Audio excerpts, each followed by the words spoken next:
घाटकोपरमधली जी दुर्घटना घडली त्यानंतर तुमचा एक आरोप करतानाचा व्हिडिओ व्हायरल होतोय.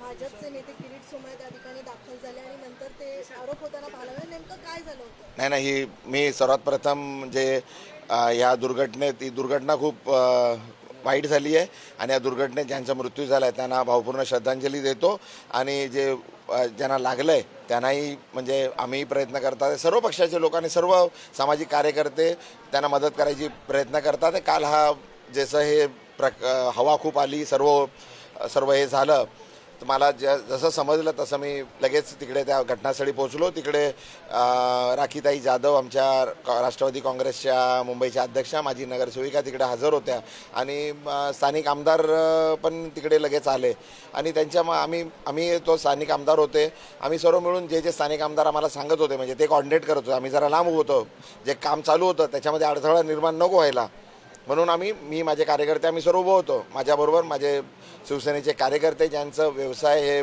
सर्व त्यांच्याकडे इक्विपमेंट चांगलं आहे ह्या कन्स्ट्रक्शनबद्दल आणि याच्याबद्दल म्हणजे त्याच्यात काम येत होतं. तर त्या परागबाईंना माहिती होतं त्या व्यक्तीबद्दल आणि माझ्याबद्दल तर आम्ही ते रिसोर्स जे परागबाई सांगत होते आम्हाला काही ह्या मशीन म्हणजे परागबाई आतमधून विचारून येत होत्या आणि ज्या मशीन लागत होत्या म्हणजे कटर आहेत, जे मशीन्स आहेत लागतात आणि जनरेटर्स आहे, लाईट्स आहे, टॉर्च आहे, पाणी आहे, जे सांगत होते, ऑक्सिजन सिलेंडर्स, आग नको लागू म्हणून फायर एक्सटिंग्विशर, जे सांगितलं ते मॅक्झिमम मशीन आम्ही प्रोक्यूर करू शकलो. आणि मी जसं समजलं तसं माझ्याबरोबर माझे सहकारी अभिजित चव्हाण होते ज्यांना माहीत होतं. तर आम्ही लगेच MMRDAच्या कमिशनरना फोन केला का बाबा बुलेट ट्रेनचं काम चालू आहे, तिकडे त्या मोठ्या लिफ्ट हे आहेत क्रेन्स होते आहेत ज्याचे 500 टनचं आहे, कारण ते जे साईज होर्डिंगची माहीत होती त्याला जे लिफ्ट क्रेन्स लागतील त्यांना जे क्रेन्सवाले होते त्यांनाही आम्ही विनंती केली का कारण ट्रॅफिक खूप झालं होतं तर ते क्रेन्स आणण्याकरता आणि जे प्रशासनाचे अधिकारी होते त्यांच्यावर आम्ही कॉर्डिनेट करत होतो. आम्ही कुठल्याही अडथळा न टाका बाहेर उभं होतं. पण आमचे जे किरीटभाई तिकडे आले आणि जे किरीटभाईंचं म्हणजे ते स्वभावच आहे का जरा सर्व जे काय करायचं आणि तिकडे तुमचीही टीम होती त्यांना विचारा काय चालू होतं, ते काम काय होत नव्हतं, अडथळा निर्माण करत होते आणि आम्ही उभं होतो. तेव्हा एक म्हणजे एक बाई म्हणजे तिकडे आली, तिचा मुलगा आतमध्ये अडकलेला होता तर ती आम्हाला सांगत होती का बाबा माझा मुलगा तिथे अडकलेला आहे. तर तेवढ्यात किरीटभाई, मिहीरभाई आणि परागभाई तिथे आले तर त्यांना किरीटभाई सांगायला लागले का तुमच्या मुलाला मी आतमध्ये गेलो, खाली आतमध्ये गेलो, तुमचा मुलगा अडकलेला आहे. आता किरीटभाईंना कसं माहिती तिचा मुलगा कोण, ती सांगते आम्हाला, बोल्या मी त्याला भेटून आलो, तो चांगला आहे आणि मी जाऊन त्याला आतमध्ये जाऊन मी त्याला परत काढून आणणार आहे. म्हणजे तर आम्हाला म्हणजे साहजिकच एवढं म्हणजे त्यांनी ती सिच्युएशन तशी नव्हती पण त्यांनी असं सांगितलं तर सर्वांना ते म्हणजे हसायला आलं का बाबा हा व्यक्ती काय सांगतोय, कसं कोण आतमध्ये जाऊ शकतं आणि तो हा कसा करणार. तर मी बोललो बाबा हे म्हणजे आता थोडं जरा चीड पण आली होती का बाबा हा सुपरमॅन आहे, जाऊन काढून आणू शकतो व्यक्तीला, मी असं बोललो आणि थोडं मी हसलो आणि मग मी प्रशासनाला विनंती केली आणि अधिकारी होते, पोलीस बघत होते का काय चाललं आहे, प्रकार काय चालला आहे. कारण ते किरीटभाई काय करत होते, आतमध्ये जात होते आणि त्यांना जे सुरक्षा दिलेली आहे ते सुरक्षाचे ते बंदुकी बाजूला ठेवून ते फोन त्यांच्या हातात देत होते आणि त्यांना ते फोटो काढायला लावत होते. तर हे कोणालाही चीड यायसारखं होतं. तर मी तिकडे माझा आणि जे पब्लिकचा रोष होता त्याने व्यक्त केला का बाबा ह्या लोकांना बाहेर काढा, ज्यांचं काम आहे जे काम करतात आहे. दुसरे काम होते ना, मनसेचे कार्यकर्ते काम करत होते ते किरीटभाईंबरोबर भांडले का बाबा आम्ही काम करतो याच्यात ते अडथळा करतात आहे. क्रेन आली, त्यांचे लोक घेऊन उभे आहेत, त्यांना आतमध्ये येऊन देत नाही, म्हणजे ते अडथळे निर्माण करत होते. त्याच्यामुळे तो रोष होता आणि काय ते पोलिसांनी लगेच त्यांना बाजूला घेतलं आणि ते पोलिसांवर भडकायला लागले. आता रोष आहे, पब्लिक काय चाललं, एवढे लोक मेलेत, सर्व झालं आहे आणि ते सांगतात आहे का मी आतमध्ये गेलो, त्यांना भेटून आलो त्या मुलाला आणि आम्ही त्याला आता परत घेऊन येणार आहे. म्हणजे हसायसारखीच गोष्ट होती. त्याच्यामुळे जरा इट इज नॅचरल का कोणी एवढं असं जर जोक मारली तर ते हसणं आलं आणि आमचा रोष पण होता. मग तो रोष बाहेर आला का बाबा हे काय खोटं बोलायची पण काय हद्द असते, म्हणजे फसवण्याचं. आणि ती बिचारी बाई, तिचा मुलगा अडकलेला आहे, तिला सात्वन करायचं ते सोडून त्याला खोटं दिलासा देतात का बाबा मी भेटून आलो आणि काढलं. त्यांना माहिती नाही तिचा मुलगा, तो नाव काय सांगतो आणि ती बाई नाव दुसरं सांगते.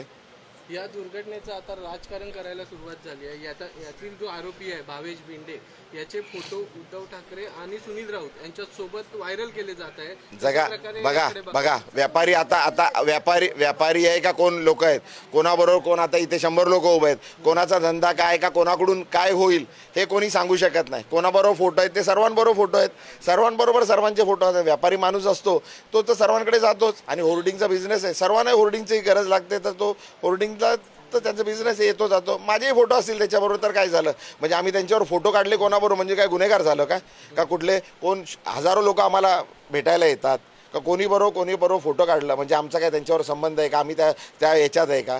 आता काय स्वतःचं आता ते काय झालं आहे, आता मी याच्यात राजकारण करू इच्छित नाही. हां, नाही तर बोलले इलेक्शन म्हणून राजकारण करायचं. आता उगाच काहीतरी आरोप करायचे, खोटे नाटे आरोप करायचे, स्वतःला वाचवायचं आहे. स्वतःचं प्रशासनाची जी चूक आहे ती पांघरून घालायसाठी का जे एवढ्या लोकांचा मृत्यू झाला आहे. आता खरं सांगायचं म्हणजे मृत्यू खूप झालेले आहेत पण तेही लपवून ठेवतात. ते का तुम्ही लपवून ठेवतात एवढे लोकांचे मृत्यू झाले, का खरा आकडा सांगत नाहीये का? खूप जास्त आहे, आकडा खूप जास्त आहे, पण ते आता कुठल्या कारणाने ते का हे लपवून ठेवतात आहे देव जाणे. कारण सर्व सील करून एकदम गुप्त रूपे सर्व करायला लागलेत. त्यांना काय झालंय ते झालंय. आता मुख्यमंत्र्यांनी या सगळ्यांना 5 लाख रुपयांची मदत घोषित केलेली आहे. काय वाटतं 5 लाख रुपये घोषित करणं? बघा, कोणाही व्यक्तीला म्हणजे 5 लाख रुपयाची मदत दिली आहे चांगली गोष्ट आहे, पण ही कुठलीही मदत माणसाचा जीव तर आणू शकत नाही परत. पण प्रशासनाचं आणि जे आतापर्यंत जे चाललंय ते मदत त्या परिवाराला दिली जाते, पण ती 5 लाख ही शिल्लक गोष्ट आहे. एवढं म्हणजे कोणाच्या चूक आहे, प्रशासनाची चूक आहे. ती चुकीचं एवढं 5 लाखांनी त्यांना बिचाऱ्यांचं घर कसं चालेल, कोणाचे आयुष्य कोणाचं जीवन गेलेलं आहे याच्यात.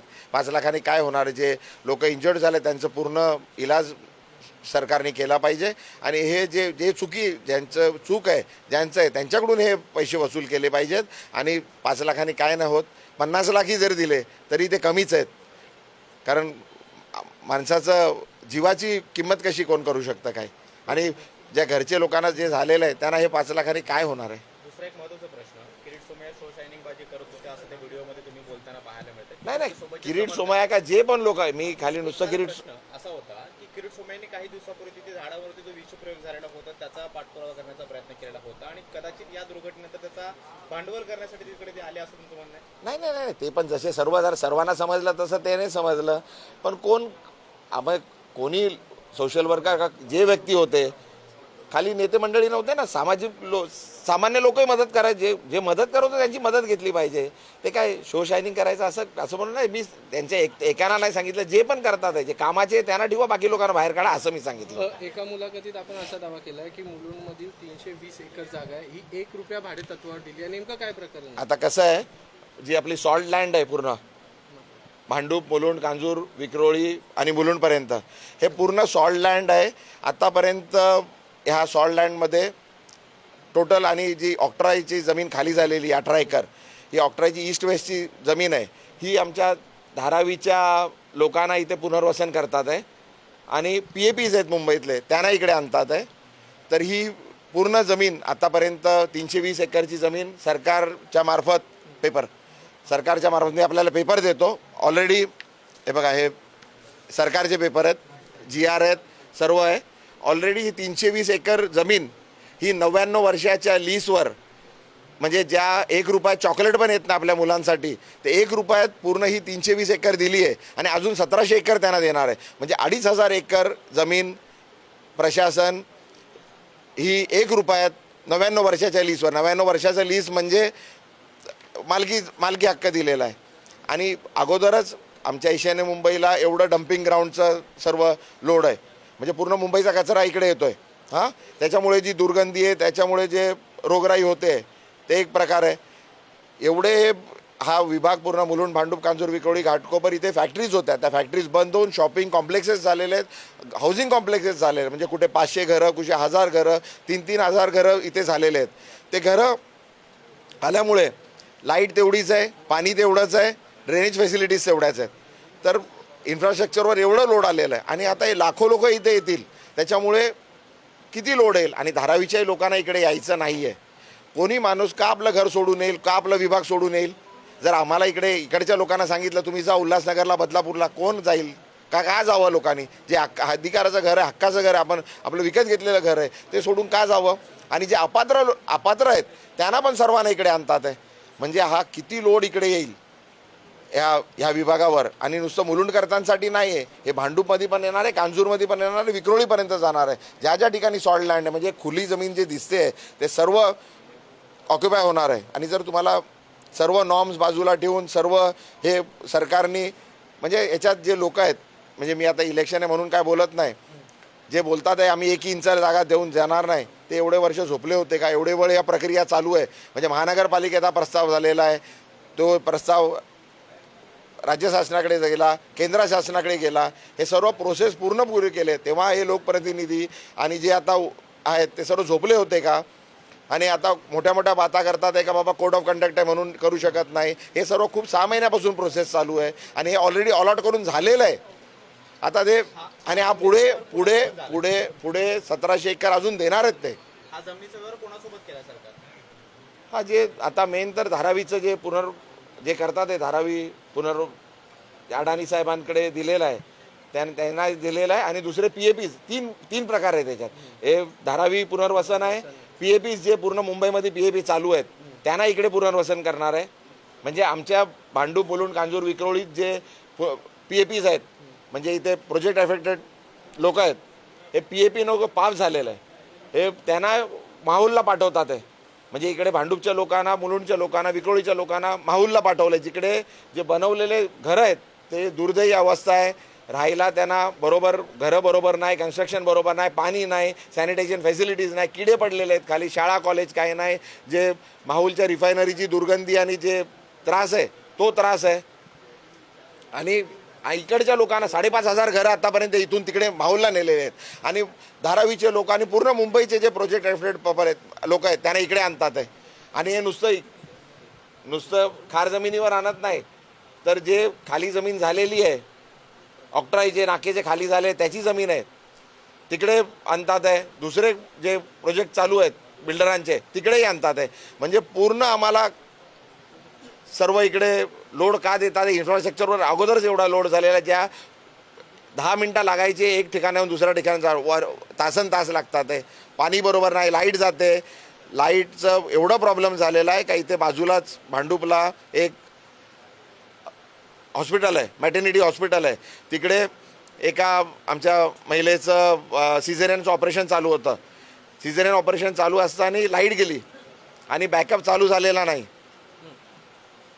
बॅकअप न चालू झाल्यामुळे, जनरेटर का इन्व्हर्टर चालू न झाल्यामुळे त्या बाईचं आणि त्या मुलाचा मृत्यू झाला. टॉर्चवर आणि मोबाईलच्या लाईटवर ते ऑपरेशन करत होते, तर त्याच्यामुळे लाईट नसल्यामुळे या परिवाराचा मृत्यू झालेला आहे, दोन्ही आईचा आणि बाळाचा. म्हणजे मुंबईसारख्या ठिकाणी हे असे दुर्दैवी प्रकार होतात आहे. आणि लाईट कुठे लागतात आहे तर हायवेला. 2.5 वर्ष झालेत महानगरपालिकेचं इलेक्शन झालेलं नाही, हजारो करोड रुपये लाईटवर लावलेले आहेत. आपण सुशोभीकरण झालं पाहिजे, पण ते सुशोभीकरण कोणासाठी करतात? माणसांसाठी ना. माणसांचे जीव चालेत लाईट नाही म्हणून. आणि मुंबईसारख्या ठिकाणी, ज्या ठिकाणी मुंबई महानगरपालिकेचं हजारो करोड रुपये, म्हणजे कुठल्या एका मोठ्या राज्याच्या पेक्षा त्यांचं बजेट मोठं आहे, त्या राज्यापेक्षा, आणि लाईट जाते. आता हे असा जो प्रकार आहे तो UP बिहारमध्ये पण आता ऐकू येत नाही आहे. तर आपण कुठे चाललो आहे? मुंबईला कुठे घेऊन चाललो आहे? आणि हे काय करतात आहे? सरकारमध्ये बसलेले लोक काय करतात आहे? शेवटचा प्रश्न असा आहे की पहिलं मराठी गुजराती झालं, त्याच्यानंतर संजय पाटील नावाचे 5 उमेदवार झाले. नेमकं या निवडणुकीकडे एवढं महत्त्व का बघा, लागलं त्यांच्याकडे आता माझे मित्र आहेत, त्यांच्याकडे आता काही मुद्दे राहिलेले नाही आहेत. अगोदर हिंदू मुस्लिम करून झालं, मग पाकिस्तान बांगलादेश करून झालं, मग दगडे मारलं म्हणून सांगून झालं, मग त्याच्यानंतर काही खोटे नाटे आरोप करतात आहे. जे करतात आहे, मग बोलले गोवंडीला पाकिस्तान केलेलं आहे, अगोदर बांगलादेश केलं आहे, मग बोलले ड्रग माफिया आहे तिकडे, सर्व ड्रग्ज इकडे येतात तिथून डिस्ट्रीब्यूट होतात. दुसरं बोलले का इकडे गुंडांचा अड्डा झालेला आहे. काय वेगळे काही खोटे आरोप करतात आहे. असं काही नाही. आपण जिथे आता बघाल, हे आमचे गुजराती समाजच आहे. गुजराती समाजानेच इकडे मला बोलवलं आणि गुजराती समाजानेच आम्हाला व्यापारी आहेत, सर्व समाजाचे लोक आहेत, गुजराती लोक आहेत, सर्व आहे. माझ्या घरात माझ्या सुनबाई 2 गुजराती आहेत, एक मारवाडी गुजराती, एक जैन गुजराती आहे. दुसरं आमचे जे सर्व आमचा जो घरचा व्यापार बघतात ते आमचे वागड जैन आहेत, जे आमचं सावळा परिवार जे आमचं बिझनेस बघतात. तर हे सर्व आम्ही गुजरात्यांमध्ये, मी जिकडे राहतो आमची जी प्रॉपर्टी आहे ती 99% तिकडे गुजरातीच लोक राहतात. मी जो मोठा झालो, हे माझे मित्रमंडळी सर्व जे माझ्या आता आजूबाजूला बघतात हे सर्व गुजराती आहे. कधी त्यांनी मला मराठी गुजराती मी बघितलं नाही का, त्यांनी मला बघितलं नाही का काय, म्हणजे कधी आम्ही खाली हे मराठी गुजरातीच नाही, कुठल्याही जाती धर्माचे, मग ते हिंदू असू दे, मुसलमान असू दे, शीख असू दे, का ईसाई असू दे, का दुसऱ्या कुठल्याही धर्म आहे, सर्व लोक मला माझा समजून करतात आणि मी कधी भेदभाव केलेला नाही आणि पुढे कधी करणारही नाही. आणि माझा परिवार, माझा मित्रपरिवार कुठलं धंदा करायला बिल्डर म्हणून नाही आहे, कायसारीचे प्रोजेक्ट करायला आलेलो नाही आहे, मी लोकांची सेवा करायला आलेलो आहे. मी माझा परिवार, मित्रपरिवार लोकांची सेवा करत राहिलेलो आणि आम्ही आमदार, खासदार, नगरसेवक होतो ते लोकांची सेवा चांगल्या पद्धतीने अजून करू शकतो. त्याकरता माझे आपल्या माध्यमातून या सर्व 4 दिवस 5 दिवस राहिलेत इलेक्शनला, चांगल्या पद्धतीने इलेक्शन लढू दे. अगोदरही इलेक्शन लढलेलो आहे, मी लढलेलो आहे, तेही लोक लढलेले आहेत. असा कधी हे घाणेरडा प्रकार झाला नाही. जाती धर्माचं तेढ निर्माण करायला, हे सर्व करायला, आरोप प्रत्यारोप हे खूप झालेलं आहे. आता तरी जरा कुठेतरी थांबा, चांगलं करू द्या. तुम्ही काय करताय, काय केलंय ते सांगा, मी काय केलंय, माझं करता. हे सर्व आरोप खोटे नाटे सोडून द्या. कोणी हसलं म्हणून काय आणि कोणी काय केलं म्हणून काय करतात आहे हे सर्व सोडून द्या. त्यांच्या पायाखालची जमीन सरकलेली आहे, त्याच्यामुळे हे करतात आहे. ईशान्य मुंबईच्या जनतेने ठरवलं आहे का संजय दिना पाटलांना मशाल निशाणीवर बटन दाबून खासदार बनवणार म्हणजे बनवणार. त्याच्यात काही दुमत नाही. काळ्या दगडावरची रेष आहे, त्याच्यामध्ये काय बदल होणार नाही. त्यांनी किती काय करू दे तरी काय फरक पडणार नाही.